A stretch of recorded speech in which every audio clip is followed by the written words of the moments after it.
Temperatures in London have soared recently, and scientists say these heat episodes are due to become more extreme and frequent as a result of human-driven climate change. London saw 144 heat-associated deaths last year, and people in urban areas are more exposed to the dangers of heat due to the design of cities making them even warmer than surrounding areas, something known as the heat island effect. In light of these events, I set out to ask how well London copes with heat and what can be done to prepare for a hotter future. I spoke with Polly Turton, Head of Climate Action and Public Health at Shade the UK, who campaign for progress on heat resilience and shading in our urban environments. Yeah, well, a lot of our existing housing is designed to keep people warm in winter rather than cool in summer. And rooms that face south or west are, just due to their orientation, more likely to get that direct sunlight, and are more likely to absorb that heat, and then the spaces inside warm up.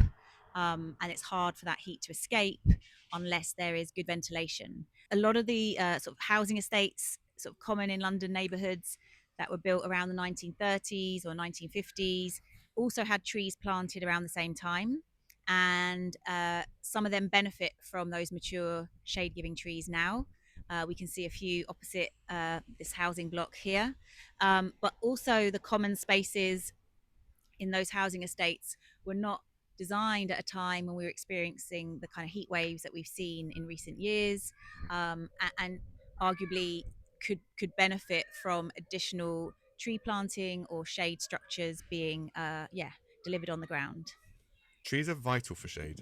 A recent article in the North East Londoner, however, found that tree cover across London varied in line with affluence, exacerbating and entrenching existing urban inequalities.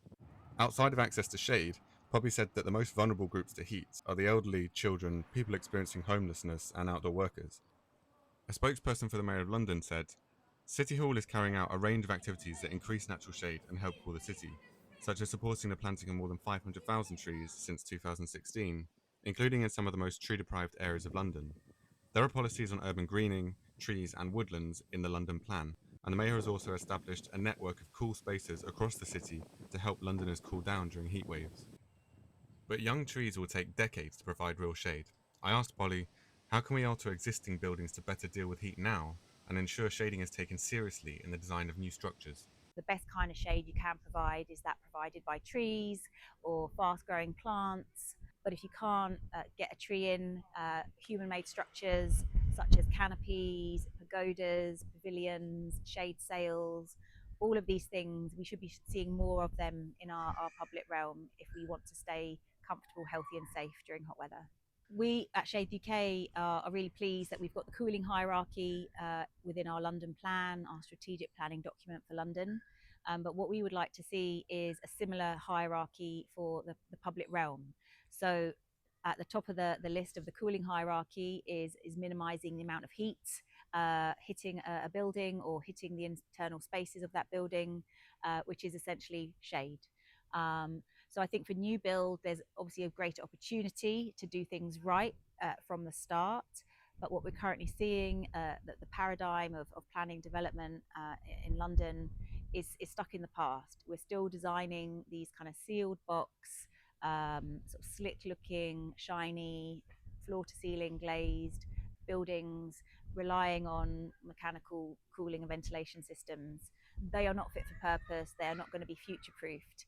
We need to think about facades that are kind of three-dimensional and provide shade according to the orientation of that facade. We also need to have at least 2 windows for every room in every new building so that air can move and heat can be released. But yeah, we're just not seeing enough of the good stuff being built in London at the moment. Scanning London's buildings for this film, it really was difficult to find examples of shading integrated into urban design.